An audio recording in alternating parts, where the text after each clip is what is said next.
Hello friends, welcome back to Mommy's Love Kitchen. இன்னைக்கு நம்ம What's on my lunch plate full video தான் பார்க்க போகிறோம். காய்கறிலாம் கழுவி வச்சுருக்கேன்.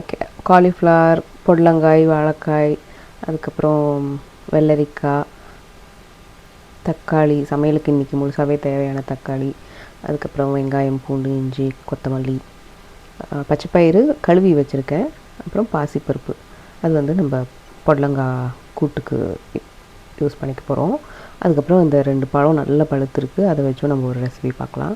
ஸோ ஃபஸ்ட்டு வந்து இன்ஸ்டன்ட் பாட்டில் rice and quinoa as usual தான். 1 கப்பு புழுங்கல் அரிசிக்கு 1 கப்பு கின்வா எடுத்திருக்கேன். இது வந்து நம்மளுக்கு ஃபுல்லாக வெறும் ரைஸ் சாப்பிட்டு கார்ப் மட்டும் எடுத்துக்கிற மாதிரி இல்லாமல் கின்வாவோடு சேர்த்து சாப்பிடும் போது ஃபைபரும் சேர்ந்துருக்கும். உங்களுக்கு சுகர்லாம் இருக்குதுன்னா கண்டிப்பாக இது ஒரு நல்ல ஆப்ஷனாக நீங்கள் வச்சுக்கலாம், ரைஸ் சாப்பிட்டுட்டு அதை விட முடியாதவங்களுக்கு. நெக்ஸ்ட்டு வந்து கண்டிப்பாக அந்த மில்லட்ஸ் மாதிரி இருக்கிறது எல்லாமே கொஞ்சம் தூசி இருக்கும். இது இங்கே யூஎஸில் வந்து கின்வா நல்லா க்ளீன் பண்ணி தான் வச்சுருக்காங்க. பட் நீங்கள் எப்போவுமே அந்த மாதிரி சின்ன சின்ன கிரெயின்ஸ் வந்து மினிமம் ஒரு 3 வாட்டியாவது நல்லா வாஷ் பண்ணிக்கணும், இல்லை ஒரு ½ அன் ஹவர் ஊற வச்சுக்கோங்க. நான் ரொம்ப யூஸ் பண்ணுறது இந்த கரண்டி வந்து பார்த்திங்கன்னா அப்படியே இது வடிகட்டி மாதிரியான ஒரு கரண்டி, நம்ம நிறையா மல்டிபிள் பர்பஸ்க்கு யூஸ் பண்ணிக்கலாம். நான் வந்து இந்த மாதிரி கின்வா வாஷ் பண்ணிவிட்டு எடுக்கும்போது பார்த்திங்கன்னா நிறையா வேஸ்ட் ஆகிற மாதிரி இருக்கும். ஸோ அதுக்கு வந்து இந்த கரண்டி, ஐ மீன் இந்த கொலாண்ட்ரா இல்லை இது ஜல்லிக்கரண்டியா என்னமோ ஒரு கரண்டி, இந்த கரண்டி ரொம்ப யூஸ்ஃபுல்லாக இருக்கும். உங்கள் வீட்டில் இருக்குன்னா இந்த மாதிரி சின்ன சின்ன கிரெயின்ஸை கழுவி எடுக்கிறதுக்கு உங்களுக்கு யூஸ் பண்ணிக்கோங்க. ஸோ நம்ம வீட்டில் ஒரு பொருள் இருக்குன்னா நம்ம வந்து ஒரு யூஸுக்கு மட்டுமே கிடையாது, அது மல்டிபிள் வேஸில் யூஸ் பண்ணலாம். அப்படி எப்பவுமே யோசிச்சிட்டே இருந்தீங்கன்னா உங்கள் வீட்டில் எந்த பொருளும் நீங்கள் வாங்கினது வேஸ்ட்டே ஆகாது. உங்களுக்கு நிறைய பொருளும் நீங்கள் இதுக்காக ஒரு பொருள்னு வீட்டில் பொருளை வாங்கி அடைக்க வேண்டிய கட்டாயமும் இருக்காது. ஸோ இது வந்து பார்த்திங்கன்னா எனக்கு நான் அவசரமாக குக் பண்ணும்போது கூட வந்து நம்மளுக்கு வேஸ்ட்டும் ஆகக்கூடாது இல்லையா, அதே மாதிரி கொஞ்சம் குயிக்காகவும் குக் பண்ணோன்ற போது நம்மளுக்கு இந்த மாதிரி சின்ன சின்ன டூல்ஸ்லாம் நம்மளுக்கு நல்லா யூஸ்ஃபுல்லாக இருக்கும். அகைன் நான் இந்த பர்பஸ்க்காக வாங்கலை, இது வந்து ஃப்ரைங்காக வாங்கினது தான். ஸோ இதுக்கு நம்ம 2 கப்பு போட்டிருக்கோம் இல்லையா கின்வா அண்ட் அரிசி, இதுக்கு வந்து கரெக்டாக 4 கப் அளவுக்கு தண்ணி ஊற்றிருக்கேன். நீங்கள் பச்சரிசி போடுறீங்க அப்படின்னா ஆக்சுவலாக 4.5 கப்பு நான் ஊற்றிருக்கேன். பச்சரிசி போடுறீங்கன்னா கரெக்டாக 4 கப்புவே போதும். அதுக்கப்புறம் நெய் அண்டு கொஞ்சமாக நெய் போதும். அப்புறம் 1 டேபிள் ஸ்பூன் அளவுக்கு வினிகர் போடுறதுனால டேஸ்ட்லாம் நம்மளுக்கு மாறாது. உங்களுக்கு வந்து ஹெல்த் பெனிஃபிட்ஸும் அதில் இருக்க தான் செய்யுது. நான் சொன்ன மாதிரி உங்களுக்கு டக்குன்னு வந்து இதில் சுகர் வந்து ஏறாது. ஸோ இப்போ நம்ம இன்ஸ்டன்ட் பாட்டில் first layer quinoa and rice வச்சுருக்கோம். அடுத்ததாக ஒரு ட்ரிவெட் வச்சுட்டு நம்ம பச்சைப்பயிறு வாஷ் பண்ணி வச்சுருக்கேன். இது ஊற வைக்கல, ஜஸ்ட் வாஷ் தான் பண்ணி வச்சுருக்கேன். அதில் கொஞ்சம் தண்ணி ஊற்றி வச்சுருக்கேன். அது ஒரு செகண்ட் லேயர். தேர்ட் லேயர் வந்து நம்ம வந்து நாளைக்கு என் பையனுக்கு வந்து லஞ்ச் பாக்ஸ்க்கு பாஸ்தா கொடுக்க போகிறேன். ஸோ அதனால் நான் இன்றைக்கி இதை செஞ்சு வச்சுட்டு நான் ஃப்ரிட்ஜில் வச்சுருவேன். அதுக்கப்புறம் ஏர்லி மார்னிங் அவங்க ஸ்கூலுக்கு போகும்போது இதை எடுத்து நம்ம அப்படியே குயிக்காக ஒரு டாஸ் பண்ணி கொடுத்தோன்னா ஈஸியாக இருக்கும்.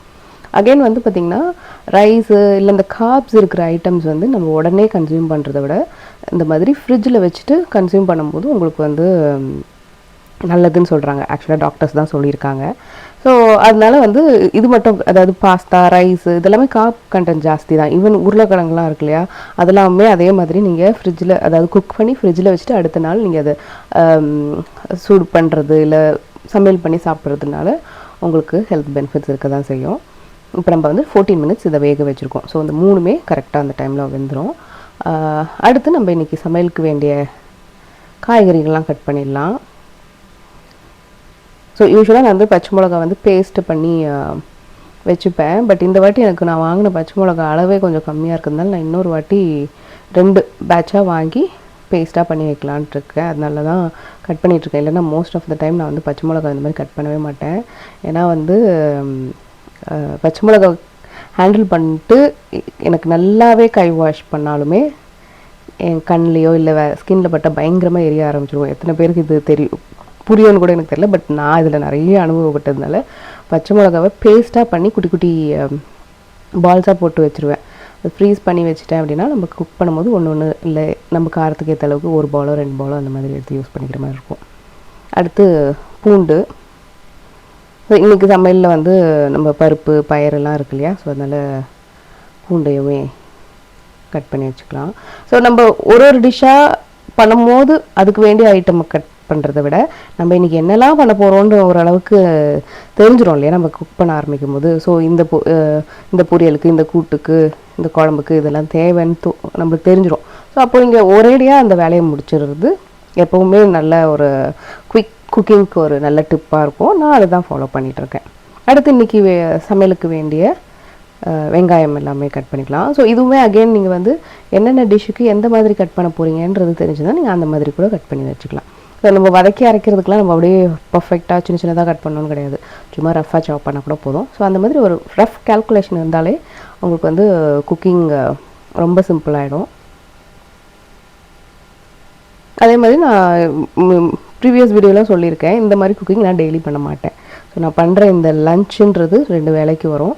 அதே மாதிரி நான் லன்ச் பண்ணும்போதே பார்த்திங்கன்னா இன்றைக்கி நைட்டுக்கு வேண்டியதும் சரி, இல்லை அடுத்த நாள் என் பையன் ஸ்கூலுக்கு கொண்டுட்டு போகிறதுக்கும் சரி, நான் ஏதாவது ஒரு ப்ரெப் பண்ணிவிடுவேன் நான். ஸோ அது வந்து எனக்கு நிறைய வேஸில் வந்து வேலையை முடிக்கிறதுக்கும் ஈஸியாக இருக்குது. ஒரு வேலைக்கு நான் நிறைய டைம் எடுக்கலை. அதே மாதிரி நான் ரிசோர்ஸை ஆப்டிமம் யூட்டிலைசேஷன் சொல்லுவாங்க, அதாவது கொடுத்துருக்க அந்த ரிசோர்ஸை பர்ஃபெக்டாக யூஸ் பண்ணுறதுன்றது. ஸோ அது பண்ணுறதா நான் முயற்சி பண்ணிக்கிட்டு இருக்கேன். அடுத்து பார்த்திங்கன்னா தாளிக்க வெங்காயம் தனியாக எடுத்துருக்கேன், அப்புறம் குழம்பு வதக்கி அரைக்கிறதுக்கு தனியாக வச்சுருக்கேன். ஸோ அதெல்லாம் கொஞ்சம் ரஃப்பாக பெருசாக தான் கட் பண்ணி வச்சுருக்கேன். அடுத்து தக்காளி வந்து இன்றைக்கி நம்ம என்ன சமையலுக்குலாம் தேவை இருக்கும்ன்றது பார்த்துட்டு அதுக்கும் அது மாதிரி எப்படி சாப் பண்ணுமோ சாப் பண்ணிக்கலாம். ஸோ தக்காளியுமே பார்த்திங்கன்னா நிறைய பேர் இந்த காம்பு பகுதி இருக்கு இல்லையா, அதோட கட் பண்ணி போடுறது நான் நிறைய வீடியோஸில் பார்த்துருக்கேன். ஆக்சுவலாக வந்து பார்த்திங்கன்னா காம்பில் தான் உங்களுக்கு வந்து நிறைய அந்த பெஸ்டிசைட்ஸ் ஃபர்டிலைசர்ஸ்லாம் போட்டிருக்காங்க. அப்படின்னா தக்காளிக்கும் சரி இல்லை எதுலையுமே சரி காம்பு பகுதியில் ஜாஸ்தி இருக்கும். ஸோ அந்த பார்ட்டை நீங்கள் இந்த சிரமம் பார்க்காம அதை எடுத்து போட்டுடுங்க. ஏன்னா நம்ம குக் பண்ணி சமைக்கிற சமையல் சேஃபர் தான், பட் அதுக்குன்னு நம்ம அந்த மருந்தோடு நம்ம போடணுன்னு அவசியம் இல்லையா. நம்ம இவ்வளோ நாள் தெரியாமல் பண்ணியிருப்போம், தெரிஞ்சிச்சுன்னா நம்ம அதை பண்ணாமல் இருக்கிறது நல்லது.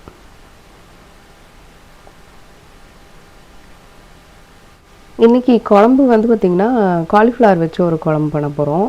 அடுத்து வந்து வாழைக்காய் செட்டிநாடு வறுவல்னு ஒன்று இருக்குது, அது ரொம்ப நல்லாயிருக்கும். அப்புறம் பொடலங்காய் போட்டு ஒரு கூட்டு, பாசிப்பருப்பு அண்ட் பொடலங்காய் போட்டு ஒரு கூட்டு. பொடலங்காயோட விதை இருக்கு இல்லையா, ஸோ அந்த விதை வந்து நான் இவ்வளோ நாள் most of the time cut பண்ணி தூக்கி தான் போட்டிருந்தேன். அப்புறம் தான் பார்த்தா அந்த விதையை ஆக்சுவலாக நம்ம சட்னி பண்ணி சாப்பிட்லாம் அப்படின்ட்டு. ஸோ இன்றைக்கி நம்ம வந்து அந்த சட்னி ரெசிபி அவனில் எப்படி பண்ணலாம் அப்படின்றத நான் உங்களுக்கு காமிக்க போகிறேன். அதே மாதிரி நம்ம வாழைப்பழம், நல்லா பழுத்த வாழைப்பழம் இருக்கு இல்லையா, அது கண்டிப்பாக ஏதாவது பண்ணணுன்னு எடுத்து வச்சுருக்கேன்.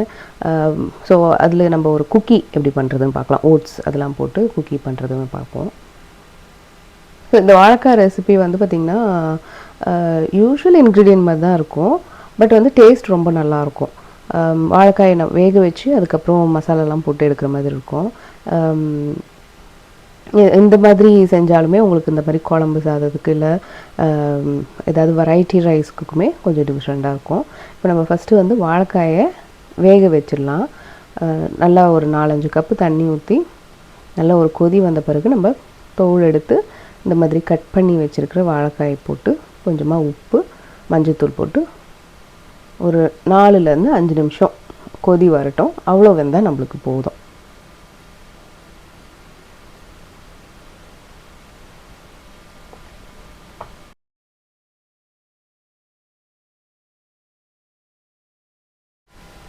அடுத்து நம்ம வந்து காலிஃப்ளவர் வச்சு குழம்பு பண்ண போகிறோம்னு சொன்னோம் இல்லையா. ஸோ இது வந்து ரைஸுக்கும் சரி, இல்லை நீங்கள் ஏதாச்சும் வெரைட்டி ரைஸ் லைக் புலாவ் அந்த மாதிரிக்கும் நீங்கள் வச்சுக்கலாம், இல்லை சப்பாத்தி பூரி அந்த மாதிரிக்கும், ஈவன் தோசைக்கு கூடமே நீங்கள் சைட் டிஷ்ஷாக வச்சுக்கலாம்.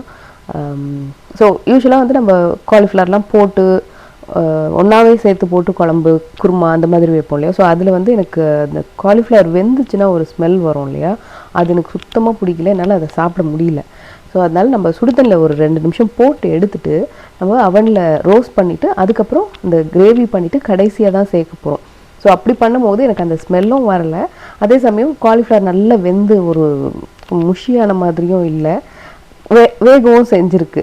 ஸோ யாருக்காச்சும் அந்த ஸ்மெல் பிடிக்காதவங்க, காலிஃப்ளவரே பிடிக்காதவங்களுக்கு எனக்கு தெரிஞ்ச அந்த ஸ்மெல்லு தான் காரணமாக இருக்கும்னு நினைக்கிறேன்.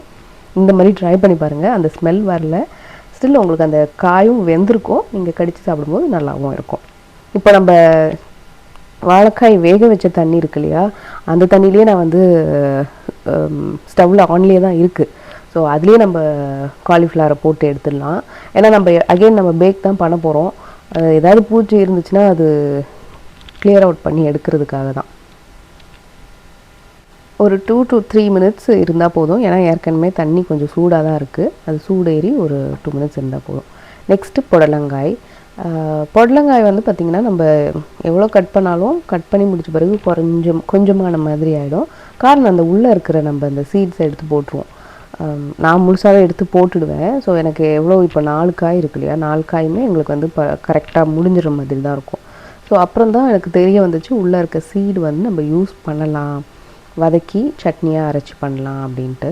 ஸோ இன்றைக்கி நம்ம அதனோட ரெசிப்பியும் பார்க்கலாம். ஸோ நான் பண்ணி டேஸ்ட் பண்ணி பார்க்கும்போது ரொம்பவே நல்லா இருந்துச்சு. நம்ம பீர்க்கங்காய் வச்சுலாம் பண்ணியிருப்போம் இல்லையா, ஸோ அது ஒரு டேஸ்ட்னா இது ஒரு டேஸ்ட்டு ரொம்ப நல்லா இருந்துச்சு.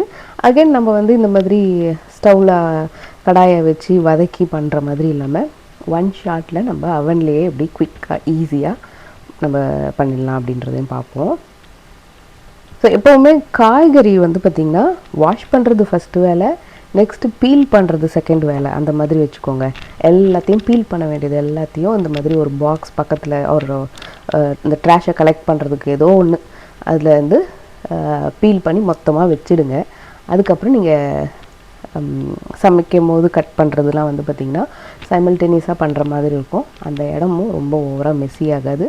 நீங்கள் வந்து ஒரே வேலையை திரும்ப திரும்ப திரும்ப க்ளீன் பண்ணுற மாதிரியும் இருக்காது. ஸோ ரொம்ப எலசாக இருக்கும் இல்லையா இந்த உள்ளே இருக்கிற சீட்ஸ், அந்த பல்ப்பு, அதை யூஸ் பண்ணிக்கலாம் சட்னிக்கு. ரொம்ப மொரட்டுத்தனமாக பெருசாக இருக்கும்ல சீட்ஸு, அதை இங்கே யூஸ் பண்ணாதீங்க. ஏன்னா அது வதக்கி அரைச்சி அது கடுக்கடுன்னு இருக்கும். ஸோ சாஃப்டாக இருக்கிறது மட்டும் நம்ம இன்றைக்கி சட்னிக்கு வச்சுக்கலாம். ஸோ 4 காயில் 3 சாஃப்டாக இருந்துச்சு, ஒன்று வந்து எனக்கு டவுட்ஃபுல்லாக இருந்துச்சு, ஸோ அதை நான் யூஸ் பண்ணல. இப்போ நம்ம கட் பண்ணுற வேலைலாம் ஓரளவுக்கு முடிஞ்ச பிறகு ஃபஸ்ட்டு வேலையாக ஸ்டவ் ஆன் பண்ணி தாளிப்பு பண்ண ஆரம்பிச்சிடலாம். இன்றைக்கி முழு சமையலுக்கான தாளிப்பு. ஸோ நெக்ஸ்ட்டு அந்த தாளிப்பு பண்ணும்போது கண்டிப்பாக நான் இந்த நெட்டு பிளேட் மாதிரி போட்டு மூடி வச்சுடுவேன். இது இதுக்காகவே உள்ளது, ஸ்ப்ளட்டர் கார்டு இது பேர். நம்மளுக்கு வந்து பார்த்திங்கன்னா யூஎஸில் உங்களுக்கு பேன்ஸ் வந்து மோஸ்ட்லி ஷாலோவாக இருக்கும். இது என்ன தான் டீப்பான பேனாக இருந்தாலுமே நான் போட்ட ஒரு ஸ்பூனு கடுகில் 3/4 ஸ்பூனு கண்டிப்பாக வெளியே வந்துடும். அது மேபி ஹீட்டு, அந்த ஸ்டவ்வோட ஹீட்டு, காயில் ஸ்டவ்ன்றதுனால அந்த ஹீட்டோட காரணமாக கூட இருக்கலாம். ஸோ அதனால் என்னால் க்ளீன் பண்ணி முடியல. அதனால இந்த ஸ்ப்ளட்டர் கார்டு இல்லாமல் நான் தாளிப்பே நான் பண்ண மாட்டேன். இது ஒரு 2 சைஸில் வரும், கொஞ்சம் பெருசு, இன்னும் கொஞ்சம் பெருசு, சின்னது கிடையாது. இப்போ இந்த பாட்டுக்குன்னு ஒன்று தனியாக கிடையாது. பட் பரவாயில்ல, நம்ம இருக்கிறத வச்சு அப்படியே யூஸ் பண்ணிக்க வேண்டியது தான். இது வந்து எனக்கு கொஞ்சம் கடுகு வெளியே வந்து விழுறது க்ளீனிங்க்கெலாம் எனக்கு ரொம்ப ரொம்ப ஹெல்ப்ஃபுல்லாக இருக்குது. யாருக்காச்சும் இந்த ப்ராப்ளம் உங்களுக்கு இருக்குதுன்னு நினச்சிங்கன்னா நீங்கள் வாங்கி தாராளமாக யூஸ் பண்ணுங்கள், வால்மார்ட்லேயே அவைலபிளாக இருக்குது. இப்போ நம்ம இன்றைக்கி தாளிப்புக்கு ஆஸ் யூஷுவல் ஆயில், கடுகு, உளுந்து, அப்புறம் வெங்காயம், பூண்டு, பச்சை மிளகா, பெருங்காயம் போட்டிருக்கேன். அது ஆயிட்டுருக்கட்டும். அதுக்கப்புறம் நம்ம புடலங்காயை கட் பண்ணிக்கலாம். ஸோ நான் முழுசாக எல்லா காய்கறிகளையும் கட் பண்ணிவிட்டு கூட நான் வந்து சமைக்க மாட்டேன். ஏன்னா நான் மேக்ஸிமம் 1 or 1.5 hours அவ்வளோதான் நான் அந்த குக்கிங்க்கு டைம் ஸ்பெண்ட் பண்ணுறதுன்றது. ஸோ அதை நம்ம முழுசாக பண்ணிவிட்டு அப்படின்லாம் நம்ம பிளான் பண்ண முடியாது. ஒரு கால்வாசி பண்ணிட்டோம் அப்படின்னா உங்களுக்கு ஸ்டவ்வில் ஒன்று ஒன்றா போட்டு எடுக்கும்போது நடுவில் ஒரு டைம் இருக்கும், அந்த டைமில் நீங்கள் கட் பண்ணிக்கலாம். அதுக்கு தான் நான் வந்து கழுவுறது, பீல் பண்ணுறது எல்லாத்தையும் முடிச்சுடுங்க. அப்போ வந்து நான் ஸ்டவ் ஆன் பண்ண மாட்டேன். அதை முடிஞ்ச பிறகு தான் நான் ஸ்டவ்வே ஆன் பண்ணுவேன். ஸோ ஃபஸ்ட்டு வேலையை நம்ம தாளிக்கும் போது மிச்ச காய்கறியை கொஞ்சம் கொஞ்சமாக கட் பண்ண ஆரம்பிச்சிடலாம். இப்போ தாளிப்பு எடுத்து ஒரு பவுலில் போட்டாச்சு. அடுத்து அதே பாத்திரத்தில் நம்ம ஊற வச்சுருந்த பாசிப்பருப்பு போட்டிருக்கேன். ஏதாச்சும் ஒரு பருப்பு நம்ம வந்து சமையலில் எடுத்துக்கணும், ஏன்னா நம்மளுக்கு ப்ரோட்டீன் தேவை இருக்கும் இல்லையா. ஸோ அதனால் முடிஞ்ச அளவுக்கு ஏதாவது ஒரு பருப்போ இல்லை ஒரு சுண்டலோ அந்த மாதிரி சமையலில் இருக்கிற மாதிரி பார்த்துக்கோங்க. மெனக்கெட தான் செய்யணும், நம்ம மெனக்கெட்டால் தான் இதெல்லாமே நம்மளுக்கு கிடைக்கும். இல்லைன்னா நம்மளோட இந்தியன் சமையலில் வந்து நான் ஏற்கனவே சொன்ன மாதிரி எல்லாமே இருக்குது. பட் நம்ம என்ன ப்ரொப்போர்ஷனில் எடுக்கணும் அப்படின்றது வந்து நம்ம கையில் தான் இருக்குது. அப்போ தான் அது வந்து அதனோட ஃபுல் பெனிஃபிட்ஸ் நம்மளுக்கு வந்து சேரும். இப்போ கொஞ்சம் பெருங்காயம், மஞ்சத்தூள், உப்பு போட்டு ஒரு 50% வேகட்டும். ஸோ நான் வந்து கூட்டு மாதிரியும் பண்ணல, பருப்பு கொஞ்சம் நல்ல வெந்த பிறகு காய் போட்டு ஒன்றா சேர்ந்து வரும்போது ஒரு உதிரியான பொரியலுக்கு நெக்ஸ்ட் ஸ்டேஜ் மாதிரி இருக்கும். இப்போ நம்ம காலிஃப்ளவர் எடுத்துட்டேன் நான் தண்ணியிலேருந்து வடிகட்டி. இப்போ இதுக்கு வந்து நம்ம கொஞ்சமாக உப்பு, மிளகாய்த்தூள்,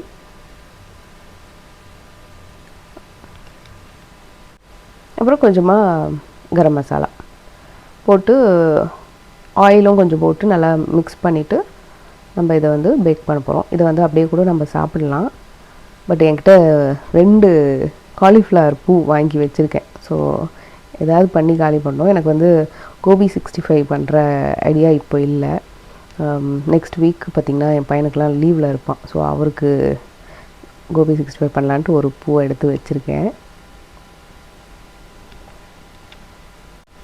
நான் சமையலுக்கு வந்து இதுதான் பண்ணோம் அப்படின்னு கிடையாது. நான் தான் ஃபஸ்ட்டு ஃப்ரிட்ஜை ஓப்பன் பண்ணி பார்க்கும்போது எதோட உயிர் ஊசல் அடிக்கிட்டு இருக்கோ அதை தான் நான் ஃபஸ்ட்டு எடுத்துடுவேன். அது நிறைய குவான்டிட்டியில் இருந்தாலுமே எடுத்து உடனே ஏதாச்சும் குக் பண்ணி வச்சுட்டேன் அப்படின்னா அது வந்து வேஸ்ட் ஆகிறத நம்ம தடுக்கலாம். நம்ம என்ன ஃபார்மில் வேணுமோ அதை நம்ம எடுத்துக்கலாம். பொரியலாகவோ, கூட்டோ, இல்லை சாம்பார், இல்லை குழம்பு, ஈவன் சட்னி எதுவுமே இல்லைன்னா நான் சட்னி பண்ணி வச்சுடுவேன். ஸோ அப்படி தான் வந்து நிறையா காய்கறி சட்னிலாம் நம்ம ஃபீல்டில் வரதுக்கான காரணம் அப்படி தான். நெக்ஸ்ட்டு வந்து நம்ம இந்த காலிஃப்ளவர் குழம்புக்கு நான் ஃபஸ்ட்டு வதக்குறேன். கொஞ்சமாக ஆயில், அப்புறம் வெங்காயம், பச்சை மிளகா, கேஷ்யூ, கசகசா, அடுத்து இஞ்சி பூண்டு பேஸ்ட்டு. நிறைய பேர் வந்து ஒவ்வொரு ரெசிப்பியும் சொல்லுங்கள் அப்படின்னு சொல்கிறீங்க. நான் முடிஞ்ச அளவுக்கு இதில் நான் காமிக்கிறேன். ரொம்ப டீட்டெயில்டு ரெசிபின்னு ஒன்றும் கிடையாது. நான் இப்போ சொல்கிறது தான் நான் செஞ்சுட்டும் இருக்கேன். தனித்தனி ரெசிபிஸ் நம்ம சேனலில் வந்து பார்த்திங்கன்னா 1000+ வீடியோஸ் இருக்குது. ஸோ இதனோட ரெசிபிஸ் எல்லாமே நம்மளோட சேனலில் இருக்குது.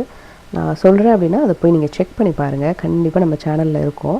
இல்லைனா என்கிட்ட சொல்லுங்கள், நான் உங்களுக்கு சொல்கிறேன் எப்படி சர்ச் பண்ணணும் அப்படின்றது சொல்கிறேன். இல்லை நம்ம போடல அப்படின்னாலும் ஃப்யூச்சரில் நான் போடுறேன். இப்போ நெக்ஸ்ட்டு தக்காளியும் போட்டு அது சாஃப்டாகிற வரைக்கும் வதக்கிக்கலாம்.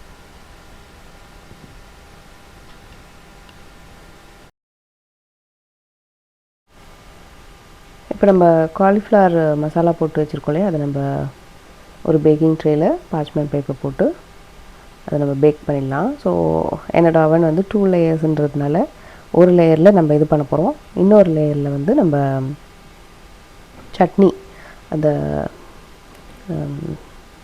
பொடலங்காய் விதை போட்ட விதையை வச்சு செய்கிற சட்னியை எப்படி அவனில் பண்ணலாம் அப்படின்றதையும் பார்க்கலாம். ஸோ ரெண்டுத்துக்குமே ஆல்மோஸ்ட் சேம் செட்டிங்ஸ் தான் நான் வச்சுருக்கேன். ஸோ அதனால் ஒன்றும் இஷ்யூ கிடையாது. நடுவில் வேணும்னா நீங்கள் பார்த்துக்கலாம். ஸோ இது வந்து பார்த்திங்கன்னா டாப் லேயரில் சட்னிக்குள்ளது பாட்டம் லேயரில் இருக்கும்.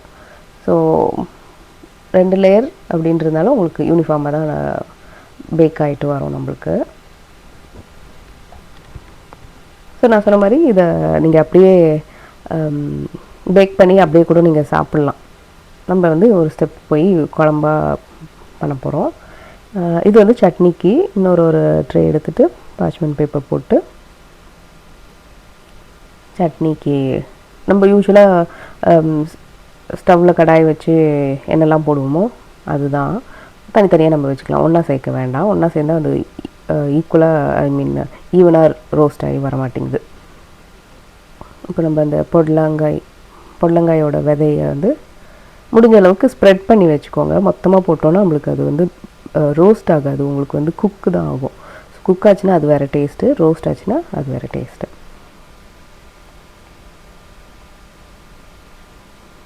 லைட்டாக நம்ம ஆயில் ஸ்ப்ரே பண்ணிக்கலாம். ஸோ நீங்கள் பார்த்தீங்கன்னா இன்ஸ்டன்ட் பாட்டில் கொஞ்சம் வேலை நடக்குது, ஸ்டவ்வில் வேலை நடக்குது, அவனில் வேலை நடக்குது. இதுதான் ரீசன் உங்களுக்கு 1 to 1.5 ஹவர்ஸில் இவ்வளோ டிஷ்ஷை நீங்கள் செஞ்சு முடிக்கிறதுக்கான சீக்ரெட்னே சொல்லலாம். நான் வந்து பல வீடியோகளில் நான் இதை சொல்லிக்கிட்டு இருக்கேன். ஸோ மற்றவங்களுக்கும் ஹெல்ப்ஃபுல்லாக இருக்கும் அப்படின்றதுனால இப்போ நம்ம அந்த விதையில் கொஞ்சமாக ஆயிலு அப்புறம் உப்பு போட்டிருக்கேன். அடுத்து சட்னிக்கு வேண்டிய பூண்டு, பச்சை மிளகா, ஒரு 1.5 டேபிள் ஸ்பூன் அளவுக்கு உளுந்து, அப்புறம் கொஞ்சமாக புளி. உளுந்துக்குமே கொஞ்சம் லைட்டாக ஆயில் ஸ்ப்ரே பண்ணிட்டு, புளிக்குமே லைட்டாக ஆயில் ஸ்ப்ரே பண்ணிவிட்டு நம்ம அப்படியே இதை ரெண்டுத்தையும் ஒன்றா பேக் பண்ண வச்சிடலாம். இதை வந்து நம்ம ஒரு 410 டிகிரி ஃபாரன்ஹைட்டில் 20 மினிட்ஸ் வச்சுருக்கோம். இது வந்து காலிஃப்ளவருக்கு தேவை இருக்கும். பட் வந்து சட்னிக்கு வந்து பார்த்திங்கன்னா அந்த உளுந்து மட்டும் நடுவில் ஒரு 10 மினிட்ஸ் ஒன்ஸ் செக் பண்ணிவிட்டு உளுந்து கலர் சேஞ்ச் ஆச்சுன்னா அதை மட்டும் தனியாக எடுத்து வச்சுருங்க. மிச்சதுக்கெலாம் கரெக்டாக அந்த 20 மினிட்ஸ் தேவை தான். இப்போ நம்ம நெக்ஸ்ட்டு ஒரு பேனில் கொஞ்சமாக ஆயில் போட்டுட்டு கருவேப்பிலை, தக்காளி, இது வந்து பார்த்திங்கன்னா நம்மளோட செட்டிநாடு வாழைக்காய் இருக்குல்ல, அதுக்கு தான். நம்ம தாளிப்பு ஏற்கனவே பண்ணிட்டோம், அதனால தான் நான் ஆனியன் சேர்த்துக்கல. நம்ம வந்து குக் பண்ணும்போது நம்ம தாளிப்பு சேர்த்துக்கலாம். இப்போ இது கொஞ்சம் சாஃப்டாக ஆகட்டும். இதில் கொஞ்சமாக உப்பு, பச்சை மிளகா, பூண்டு அது போட்டு எல்லாம் சேர்ந்து வதங்கட்டும்.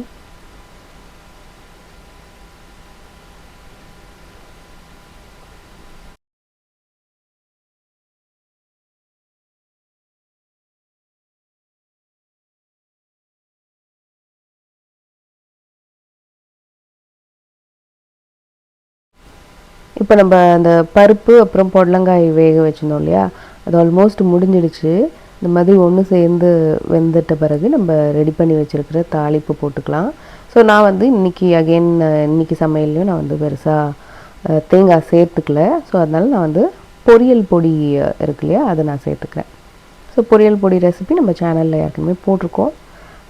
ரொம்ப யூஸ்ஃபுல்லாக இருக்கும். இந்த மாதிரி கூட்டு, பொரியல், ஈவன் நீங்கள் குழம்புக்கெலாம் கூடமே சேர்த்துக்கலாம். நல்லா வாசனையாக நம்ம வீட்லேயே வறுத்து அரைச்சி வைக்கிறோம் இல்லையா, ஸோ ஃப்ரெஷ் அண்ட் நல்லா வாசனையாக டேஸ்டியாகவே இருக்கும். இந்த மாதிரி கூட்டுலாம் பண்ணும்போது நீங்கள் திரும்ப தேங்காய் அரைக்கணும்னு அவசியம் கிடையாது. சும்மா இந்த பொடியை போட்டுட்டு தாளிப்பை போட்டோன்னா ரெடி.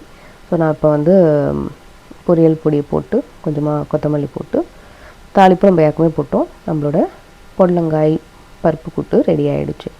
இப்போது நம்மளோட வாழைக்காய் வறுவலுக்கு தக்காளி நல்லா சாஃப்ட் ஆகிட்ட பிறகு ஒரு 1/2 டீஸ்பூன் இஞ்சி பூண்டு பேஸ்ட் போட்டுக்கலாம். ஸோ வாழைக்காய்க்கு வந்து நம்ம பூண்டு ஜாஸ்தி போடுறது நல்லது தான். நல்ல ஃப்ளேவரும் கிடைக்கும், உங்களுக்கு டைஜஷனுமே ஈஸியாக இருக்கும். ஸோ இப்போ நான் வந்து இந்த வாழைக்காய் செட்டிநாடு வாழைக்காய்க்கு தாளிப்பு சேர்த்துக்க போகிறேன். தாளிப்பு ஏன் ஒரு டிஷ் பண்ணும்போது பண்ணலாமேனா, அகெயின் நான் சொன்ன மாதிரி ஒரு வேலையை நம்ம ரிப்பீட்டடாக செய்யணும்னு அவசியம் கிடையாது. உங்களுக்கு அதில் டேஸ்ட் மாறுதுன்னா பரவாயில்ல, பட் எனக்கு எதுவும் பெருசாக டேஸ்ட் மாறினது கிடையாது. முன்னாடியே தாளிப்பு செஞ்சு வச்சுட்டு இல்லை லாஸ்ட்டில் தாளிப்பு செஞ்சு வச்சுட்டு சேர்க்குறதுனால. ஸோ அது உங்களோட இஷ்டம்தான். இப்போ நம்ம மஞ்சத்தூள் சேர்த்துருக்கோம், அதுக்கப்புறம் மிளகாய்த்தூள்.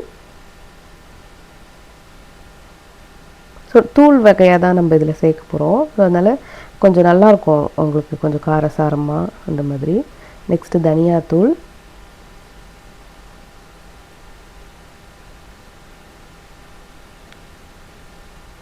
கொஞ்சமாக கரம் மசாலா,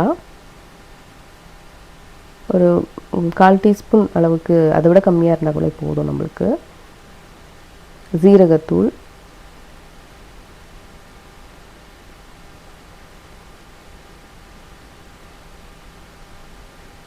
மிளகுத்தூள், சோம்புத்தூள்.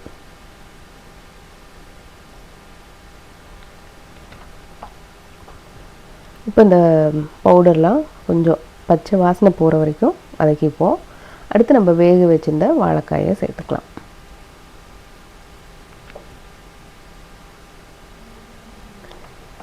ஸோ இதுக்கு வந்து நம்ம கொஞ்சம் இன்னும் ஆயில் நல்லா போட்டு பண்ணோம் அப்படின்னா இன்னும் டேஸ்டியாக இருக்கும். நம்ம வந்து கொஞ்சம் ஹெல்த் கான்ஷியஸாக குக் பண்ணுறதுனால அளவாக ஆயில் போட்டுக்கலாம். இல்லை நீங்கள் வந்து இது இன்னும் நல்லா கிறிஸ்பியாக வேணும் அப்படின்னா இந்த ஸ்டேஜில் நல்லா இந்த மசாலாவோட மிக்ஸ் பண்ணிவிட்டு நீங்கள் ஏர் ஃப்ரையரோ இல்லை அவனில் நீங்கள் வச்சுக்கலாம். சேம் அகெயின் 410 டிகிரி ஃபாரன்ஹைட்டில் ஒரு 15 to 20 மினிட்ஸ் நீங்கள் வச்சிங்க அப்படின்னா உங்களுக்கு வெளியே அவுட்டர் லேயரில் ஒரு கிறிஸ்ப்னஸ் கிடைக்கும். அதே மாதிரி நீங்கள் ஆயில் ரொம்ப கம்மியாக கன்சியூம் பண்ணி ஒரு டிஷ் பண்ண மாதிரியும் இருக்கும்.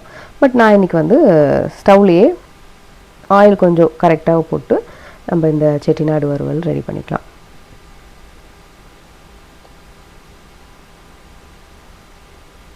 நம்ம இதுக்கு வேண்டிய கொத்தமல்லியும் போட்டு நம்ம மிக்ஸ் பண்ணிட்டோம் அப்படின்னா நல்லா ரோஸ்ட் ஆகிடுச்சு. ஸோ நான் சொன்ன மாதிரி கிறிஸ்பியாக வேணும் அப்படின்னா நீங்கள் அவனில் தான் வைக்கணும். நான் எங்களுக்கு வந்து இந்த இது போதும். ஸோ அதனால் ஸ்டவ் ஆஃப் பண்ணிடலாம். நம்மளோட இன்னொரு காய் ரெசிப்பியும் ரெடி ஆகிடுச்சு. இந்த ரெசிபி இது வரைக்கும் நீங்கள் ட்ரை பண்ணலன்னா கண்டிப்பாக ட்ரை பண்ணி பாருங்கள், ரொம்ப டேஸ்டியாகவே இருக்கும். இப்போ நம்ம வாழைக்காயை ஒரு பாத்திரத்தில் வச்சுட்டு அதே பாத்திரத்தில் தான் நம்ம அந்த காலிஃப்ளவர் குழம்பு, அந்த வெங்காயம் தக்காளி இஞ்சி பூண்டுலாம் வதக்கிட்டு இருந்தோம் இல்லையா, அதை கொஞ்சம் ஆற வச்சுட்டு மிக்சியில் போட்டு நல்லா அரைச்சாச்சு. அதை வந்து நான் அந்த பேனில் போட்டிருக்கேன். ஸோ நம்ம இதில் வந்து ஒன்றும் வதக்க போகிறதில்ல. ஸோ எல்லாம் சேர்த்து ஒன்றா சேர்த்து கொதிக்க தான் வைக்க போகிறோன்றதுனால நான் அதே பேனை யூஸ் பண்ணிக்கிறேன். இதுவே நம்ம எதாவது வதக்க போகிறோம் அப்படின்னா நம்ம ஏற்கனவே யூஸ் பண்ண பேனை வச்சு பண்ணோன்னா அது கரிஞ்சி அது வேறு டேஸ்ட்டில் வந்துடும். ஸோ அதுக்கேற்ற மாதிரி நீங்கள் பிளான் பண்ணிக்கோங்க. அதை அரைச்சிட்டு அதை சேர்த்துருக்கோம். அப்புறம் தண்ணி, உப்பு, அப்புறம் நம்மளோட தாளிப்பு போட்டிருக்கோம்.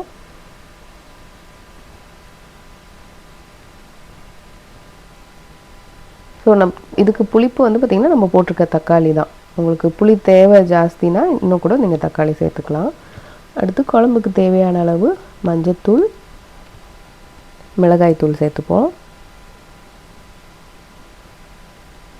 அடுத்து தனியாத்தூள்.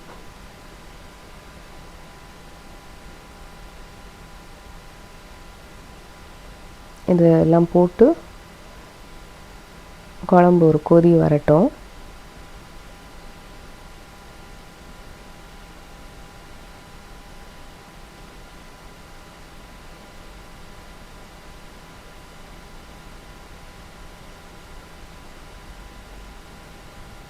அடுத்து நம்ம ரோஸ்ட் பண்ணி வச்சுருக்கிற அந்த காலிஃப்ளவர் இருக்குல்ல, அதை சேர்த்துக்கலாம். ஸோ நம்ம யூஸ்வலாக வந்து ஒரு புளிக்குழம்பு, சாம்பார், ரசம் அந்த மாதிரி குழம்பே நம்ம சாப்பிட்டுட்டே இருந்தோம் அப்படின்னா வந்து கண்டிப்பாக போர் அடிச்சிடும். செய்கிறவங்களுக்கே போர் அடிச்சிடும், சாப்பிட்றவங்களுக்கும் போர் அடிச்சிடும். இந்த மாதிரி காய்கறி போட்டு ஏதாவது ஒரு குழம்பு டிஃப்ரெண்ட்டாக பண்ணோம் அப்படின்னா கொஞ்சம் போர் அடிக்காமல் சாப்பிடுவாங்க. நம்மளுக்குமே கொஞ்சம் நல்லாயிருக்கும். ஏதாவது ஒரு காய்கறியை வச்சு செஞ்ச மாதிரி இருக்கும். யூஸ்வலான ஒரே ஐட்டத்தை திரும்பி பண்ணுற மாதிரியும் இருக்காது. ஸோ நம்ம வந்து குழம்பு ஒரு கொதி வந்துட்ட பிறகு தான் நம்ம இந்த ரோஸ்ட் பண்ணி வச்சுருக்கிற இந்த காலிஃப்ளவரை சேர்க்குறோம். ஸோ இப்படி போடும்போது உங்களுக்கு அந்த காலிஃப்ளவரில் ஒரு ஸ்மெல் இருக்கும்ல, அது வராது. அந்த ஒரு ரீசனுக்காக தான் நான் போடுறேன். ஸோ உங்களுக்கு அந்த ஸ்டெப்பு வேண்டாம் அப்படின்னா நீங்கள் தாராளமாக அதை ஒமிட் பண்ணிவிட்டு டைரெக்டாக காலிஃப்ளவரை போட்டு ஒன்றாவே சேர்த்து வேக வச்சிடலாம். அடுத்து நம்ம கொத்தமல்லி போட்டு மிக்ஸ் பண்ணி லாஸ்ட்டில் கொஞ்சமாக கரம் மசாலா சேர்த்துக்கோங்க. நம்ம எதுவும் மசாலான்ற மாதிரி எதுவும் சேர்க்கல. உங்களுக்கு கரம் மசாலா சேர்க்கணுன்னா சேர்த்துக்கோங்க. சேர்த்தோன்னா உங்களுக்கு இந்த சப்பாத்தி அந்த மாதிரியான ஐட்டமுக்குமே நல்லாயிருக்கும். ஸோ ரொம்ப கொஞ்சமாக இருந்தால் போதும். நம்மளோட காலிஃப்ளவர் கிரேவி ஆர் குழம்பு ரெடி ஆகிடுச்சு. இப்போ நம்மளோட அந்த சட்னிக்கு ரோஸ்ட் பண்ண வச்சுருந்தோம் இல்லையா, அது எல்லாமே நல்லா வதங்கிடுச்சு. உளுந்துமே நல்லா ரோஸ்ட் ஆகிருக்கு. ஸோ நான் சொன்ன மாதிரி நடுவில் ஒரு வாட்டி அதை மிக்ஸ் பண்ணி விடுங்க. இல்லைனா கலர் சேஞ்ச் ஆகிடுச்சுன்னா அதை தனியாக எடுத்து வச்சுட்டு கண்டினியூ பண்ணுங்கள். இப்போது சட்னிக்கு நம்ம கொஞ்சமாக ஃபஸ்ட்டு தேங்காய் அதை மிக்சியில் போட்டு ஒரு சுற்றிட்டு நான் வந்து இந்த ஃப்ரெஷ் கோகோனட் இருக்கும் இல்லையா, அந்த பீசஸாக அதுதான் நான் போட்டிருக்கேன். ஸோ அதனால் ஃபஸ்ட்டு அதை அரைச்சிட்டு அதுக்கப்புறம் நம்ம ரோஸ்ட் பண்ணி வச்சுருக்கிற அந்த சட்னிக்கான ஐட்டத்தை போட்டு உப்பு நம்ம ஏற்கனவே காய்க்கு போட்டிருக்கோம். ஸோ அதனால் செக் பண்ணிவிட்டு உப்பு தண்ணி போட்டு நல்லா ஃபைனாகவே அரைச்சிக்கோங்க. ஸோ நம்மளுக்கு இன்றைக்கி நைட்டுக்கு வந்து என்கிட்ட ராகி தோசை மாவு இருக்குது. ஸோ இந்த ராகி தோசை வித் இந்த சட்னி வச்சு தான் சாப்பிட போகிறோம். ஸோ அதனால் சட்னி ஆல்மோஸ்ட் ரெடி ஆகிடுச்சு. நம்மளோட தாளிப்பும் அது மேலே கொஞ்சம் போட்டுட்டோம் அப்படின்னா நம்ம நைட்டுக்கு வேண்டிய ஐட்டமும் ஒன்று ரெடி ஆகிடுச்சு. ஒரு காயும் சாப்பிட்ட மாதிரி இருக்கும், ஒரு வித்தியாசமான சட்னி. அதே சமயம் நம்ம ரொம்ப நாளாக அது ஒரு பொருளை சாப்பிடக்கூடிய ஒரு பொருளை வேஸ்ட் பண்ணிகிட்டு இருந்தோம்னு தோணியிருக்கோம் இல்லையா, அதுக்கு ஒரு தீர்வும் வந்த மாதிரி இருந்துச்சு. டேஸ்ட்டு ரொம்பவே நல்லா இருந்துச்சு. கண்டிப்பாக ட்ரை பண்ணி பாருங்கள். நீங்கள் இது வரைக்கும் பண்ணதில்லை அப்படின்னா ட்ரை பண்ணி பாருங்கள். நெக்ஸ்ட்டு அந்த 2 வாழைப்பழம் இருக்குது இல்லையா, ஸோ என்ன பண்ணுறதுன்னு ரொம்ப நேரம் யோசிச்சுட்டே இருந்தேன். எனக்கு வந்து பேக் பண்ணுற அளவுக்கு பொறுமை இல்லை. அதாவது யூஸ்வலாக இந்த பனானா பிரெட் தான் பண்ணுவாங்க. நல்லா பழுத்த பழம் இருந்துச்சு அப்படின்னா கண்ணை மூடிட்டு பனானா பிரெட். பட் அந்த அளவுக்கு எனக்கு இன்றைக்கி பொறுமை இல்லாததுனால ஒரு குயிக்கான ஒரு குக்கி ரெசிபி தான் பார்க்க போகிறோம். வாழைப்பழம் வந்து நல்லா அந்த மாதிரி மேஷ் பண்ணிக்கலாம். ஸோ வாழைப்பழம் போடும்போது நம்ம சுகர் யூஸ் பண்ணுற அளவு கொஞ்சம் கம்மி பண்ணிக்கலாம். ஏன்னா இதுவே நல்ல இனிப்பாக தான் இருக்கும். ஸோ அதனால் சுகர் கம்மி பண்ணிக்கலாம். நான் வந்து வாழைப்பழம், அப்புறம் ஆல்மண்ட் ஃப்ளார், கொஞ்சமாக ஓட்ஸ் அண்ட் சாக்லேட் சிப் போட்டு நம்ம இன்றைக்கி ஒரு குக்கி பண்ண போகிறோம். ஸோ இது வந்து நம்மளுக்கு இந்த பிரேக்ஃபாஸ்ட் டைமில் கூட நம்ம இதை சாப்பிட்லாம். ஸோ நல்ல ஒரு இன்க்ரீடியன்ஸாக தான் இருக்குது. இல்லை நம்ம செஞ்சு வச்சுட்டோம், அந்த வீக்குக்கு கிட்ஸு ஸ்கூல்லேருந்து வந்த பிறகு ஏதாவது சாப்பிட்றதுக்கு, ஈவன் நம்மளோட டீ அண்ட் காஃபி டைமில் கூட சாப்பிட்றதுக்கு நல்லாவே இருக்கும், ஹெல்த்தியாகவும் இருக்கும். ஸோ நெக்ஸ்ட்டு வந்து நம்ம பட்டர் ஒரு 1/4 கப் பட்டரை வந்து நான் மெல்ட் பண்ணி வச்சுருக்கேன், அதை சேர்த்துருக்கேன். ஸோ இந்த ரெசிபி வந்து பார்த்திங்கன்னா எனக்கு ஒரு குக்கியில் என்னெல்லாம் இருக்கணும் தோணுச்சோ நான் அதுதான் போட்டுட்ருக்கேன். ஸோ இந்த ரெசிபி பர்ஃபெக்ட் ரெசிபின்னு கிடையாது, பட் நல்லா வந்துச்சு, அது நான் கேரண்டி கொடுப்பேன். டேஸ்ட்டுமே நல்லா இருந்துச்சு. நெக்ஸ்ட்டு சர்க்கரை, நான் ஏற்கனவே பழத்தில் இனிப்பு இருக்கு இல்லையா, ஸோ அதனால் ஒரு 2 இல்லை 3 டேபிள் ஸ்பூன் அளவுக்கு தான் நான் சர்க்கரை சேர்த்துருக்கேன். உங்களுக்கு சர்க்கரை வேண்டான்னா அகெயின் நீங்கள் ஜாக்ரியோ இல்லை கேன் சுகர் அந்த மாதிரி எதுனாலும் நீங்கள் சேர்த்துக்கலாம். அடுத்து vanilla extract. So vanilla essence and vanilla எக்ஸ்ட்ராக்ட்டுக்கு டிஃப்ரென்ஸ் இருக்குது. வெனிலா எசன்ஸுன்றது ஆர்டிஃபிஷியலாக செய்கிறது, எக்ஸ்ட்ராக்டுன்றது அந்த பீன்லேருந்து எடுக்கிறது. ஸோ நீங்கள் எப்போவுமே வெனிலா எக்ஸ்ட்ராக்ட் யூஸ் பண்ணி பழகிக்கோங்க உங்களோட பேக்கிங்க்கு, அதுதான் நல்லது. நான் யூஸ்வலாக அந்த மாதிரி பெரிய பாட்டிலாக நான் காஸ்கோவில் வாங்கி வச்சுருவேன். அது எனக்கு க்ளோஸ் டு ஒரு 1 இயருக்குமே வரும். ஸோ நல்லாவும் இருக்கும், குவாலிட்டியும் நல்லாயிருக்கும். ஸோ நீங்கள் வெனிலா எசன்ஸ் யூஸ் பண்ணுற ஆட்களாக இருந்தால் அது ஒமிட் பண்ணிவிட்டு வெனிலா எக்ஸ்ட்ராக்ட் யூஸ் பண்ணுங்கள். இல்லை அந்த பீன்லாம் கூடவே கிடைக்குது காஸ்கோவில், பட் நான் இது வரைக்கும் வாங்கினது கிடையாது, அது எப்படி யூஸ் பண்ணணுன்னு எனக்கு தெரியாது. ஸோ அதனால் பெட்டரான இதுக்கு போங்க. ஏன்னா நம்ம குக்கிங்க்கு பேக்கிங்க்கு வந்து நம்ம பார்த்து குழந்தைங்களுக்கு அது இதுன்னு பார்த்து பண்ணிவிட்டு கடைசியில் ஒரு எசன்ஸ்னு ஒன்று போடும்போது அது இட்ஸ் ஆர்டிஃபிஷியல், அது நல்லது கிடையாது. ஸோ அதில் நம்ம கோட்டையை விட்டுற மாதிரி ஆகும். ஸோ அதெல்லாம் கொஞ்சம் தாட்ஃபுல்லாக மைண்ட்ஃபுல்லாக திங்க் பண்ணுங்கள். இப்போ நெக்ஸ்ட்டு வந்து ஒரு 1/2 cup almond flour, 1/2 cup oats வந்து ரோல்டு ஓட்ஸ் அது நான் சேர்த்துருக்கேன். அடுத்து என் பையனுக்கு சாக்லேட் சிப் பிடிக்கும், ஸோ அதனால் சாக்லேட் சிப் சேர்த்துருக்கேன். இதுக்கு பதிலாக நீங்கள் ஏதாவது நட்ஸ், ட்ரை ஃப்ரூட்ஸ் எதுனாலுமே நீங்கள் சேர்த்துக்கலாம். ஸோ யூஸ்வலாக குக்கீஸ்க்கு வந்து இந்த குக்கி டோ இந்த மாதிரி ரெடி பண்ணிவிட்டு நீங்கள் உடனே ஹேண்டில் பண்ணுறது கொஞ்சம் கஷ்டமாக இருக்கும். ஸோ அதனால் அதாவது பிசுன்னு இருக்கும். அதனால் ஃப்ரிட்ஜில் ஒரு 1/2 அன் ஹவர் வச்சுடுங்க. அதுக்கப்புறம் நீங்கள் குக்கீஸாக போடும்போது ஈஸியாக இருக்கும். இப்போ நம்ம இன்ஸ்டன்ட் பாட்டில் வச்ச எல்லா ஐட்டமும் ரெடி ஆகிடுச்சு. Pasta ready. நம்ம வந்து பாஸ்தா கரெக்டாக வேகிற அளவுக்கு தான் நம்ம ஊற்றணும், தண்ணி மூழ்கிற அளவுக்கு ஊற்றணும், அது கரெக்டாக இருக்குது. இல்லை உங்களுக்கு வந்து ரொம்ப முஷி ஆகிட்ட மாதிரி இருந்துச்சுன்னா உடனே எடுத்துட்டு அதை கோல்டு வாட்டரில் ரின்ஸ் பண்ணிவிட்டு அப்படியே ட்ரெயின் பண்ண வச்சுடுங்க. அதுக்கப்புறம் கூட ஓரளவுக்கு நார்மலாகிடும். பட் எனக்கு வந்து பர்ஃபெக்டாக தான் வந்திருக்கு. ஸோ நம்மளோட first layer quinoa and rice, எப்போவுமே கின்வா அண்ட் ரைஸ் நான் ஒன்றா குக் பண்ணும்போது குக் பண்ணி முடித்த பிறகு இந்த மாதிரி மிக்ஸ் பண்ணி விட்டுடுங்க. இல்லைனா கின்வாலாம் மேலே இருக்கும், ரைஸ் எல்லாம் கீழே இருக்கும். அப்புறம் நம்ம எப்படி அது சாப்பிடும்போது திரும்ப தனித்தனியாக இருக்க மாதிரி இருக்கும். ஸோ இந்த மாதிரி மிக்ஸ் பண்ணி வச்சுடுங்க. ஸோ நம்ம பாஸ்தா அப்புறம் சுண்டல், இது வந்து ஈவினிங் சாப்பிட்ற பச்சைப்பயிறு சுண்டல், அதில் வெங்காயம் எல்லாம் போட்டு வச்சுருக்கேன், தாளிப்பெல்லாம். அப்புறம் நம்மளோட பொடலங்காய் விதை சட்னி, அதுக்கப்புறம் வாழைக்காய் ரோஸ்ட்டு, காலிஃப்ளவர் குழம்பு, அப்புறம் பொடலங்காய் பருப்பு கூட்டு, நம்மளோட ரைஸ் அண்ட் கின்வா ரெடி ஆகிடுச்சு. இப்போ லஞ்சு சாப்பிட்டு முடிச்சுட்டு நம்மளுக்கு இந்த குக்கி டோலாம் ரெடி ஆகிடுச்சு. கொஞ்சம் கெட்டி ஆகிடுச்சு. ஸோ இப்போ நம்ம வந்து கையில் அதை ஷேப் பண்ணுறதுலாம் கொஞ்சம் ஈஸியாக இருக்கும். நான் இந்த மாதிரி ஒரு பேக்கிங் ட்ரேயில் வச்சு இதையும் நம்ம பேக் பண்ணிக்கலாம். நம்ம எவ்வளோ தான் பிளான் பண்ணி ப்ரொவிஷன்ஸ் இந்த கிராசரிலாம் வாங்கணும் அப்படின்னா சிலதெல்லாம் எக்ஸ்ட்ராவாக தான் ஆகும். எக்ஸ்ட்ரா ஆகுதுன்னு நம்ம அதை தூக்கியும் போட முடியாது இல்லையா. ஸோ அந்த மாதிரி கொஞ்சம் திங்க் பண்ணோன்னா நம்மளுக்கு ஏதாவது ஒரு ஐடியா கிடைக்கும். அதை வச்சு நம்ம செஞ்சு வச்சிட்டோம் அப்படின்னா அது காலி ஆக தான் போகுது, வேஸ்ட் ஆகாது. ஸோ அது மட்டும் நம்ம எப்போவுமே மைண்டில் வச்சுட்டு நம்ம பிளான் பண்ணிக்கிட்டோம் அப்படின்னா ஈஸியாக இருக்கும், எதுவும் வேஸ்ட் ஆகாது. அடுத்ததான் நம்ம இப்போது இதை பேக் பண்ணிடலாம். ஒரு 365 டிகிரி ஃபாரன்ஹைட்டில் ஒரு 20 மினிட்ஸ் இது பேக் பண்ணால் போதும். ஸோ நம்மளோட banana oats almond flour cookie சூப்பராக ரெடி ஆகிடுச்சு. இது நம்ம நல்லா ஆற வச்சுட்டு ஒரு பாக்ஸில் போட்டு வச்சுட்டோம் அப்படின்னா கிட்ஸு இல்லை நம்ம எப்போனாலும் எடுத்து சாப்பிட்டுக்கலாம். உள்ளே வந்து சாஃப்டாக இருக்கும், லைட்டாக வெளியே வந்து கிறிஸ்பியாக இருக்கும். ஸோ நம்ம சாப்பிட்டு முடிச்சுட்டு ஒரு 2 ஹவர்ஸ் நல்லா ஆறிட்ட பிறகு இதெல்லாம் திரும்ப நம்ம அழகாக பேக் பண்ணி ஃப்ரிட்ஜில் வச்சிட்டோம் அப்படின்னா நெக்ஸ்ட்டு வேலைக்கோ இல்லை நெக்ஸ்ட்டு லஞ்சுக்கோ நம்ம இதை வந்து யூஸ் பண்ணுறதுக்கு சேஃபாக இருக்கும். பர்ஃபெக்டாக எந்த ஃப்ளேவரும் டேஸ்ட்டும் மாறாமல் உங்களுக்கு யூஸ் பண்ணுறதுக்கு நல்லாயிருக்கும். ஸோ முடிஞ்ச அளவுக்கு இந்த மாதிரி நல்லா ஏர்டைட் கண்டெய்னர்ஸாக யூஸ் பண்ணிட்டீங்க அப்படின்னா கண்டிப்பாக உங்களுக்கு ஃப்ரிட்ஜில் வச்சு எடுக்கிறதுக்கு அதை ரீஹீட் பண்ணுறதுக்கெலாம் யூஸ்ஃபுல்லாக இருக்கும். ஹோப்ஃபுல்லி இந்த வீடியோ உங்களுக்கு பிடிச்சிருந்துருக்கும்னு நினைக்கிறேன். இன்ஸ்டன்ட் பாட் எந்த அளவுக்கு யூஸ் பண்ணலாம் அப்படின்ற ஒரு ஐடியாவும் உங்களுக்கு வந்திருக்கும். இந்த வீடியோ பிடிச்சிருந்துச்சுன்னா மறக்காமல் நம்ம சேனலை லைக் பண்ணி ஷேர் பண்ணி சப்ஸ்கிரைப் பண்ணிவிடுங்க. மாமிஸ் லவ் கிச்சனோட எப்போதுமே இணைஞ்சிருங்க. மாமிஸ் லவ் கிச்சனை நீங்கள் இன்ஸ்டாவில் ஃபேஸ்புக்கு கூட ஃபாலோ பண்ணலாம். இதே மாதிரி இன்னொரு வீடியோவில் உங்களை சந்திக்கிறேன். அது வரைக்கும் நன்றி, வணக்கம்.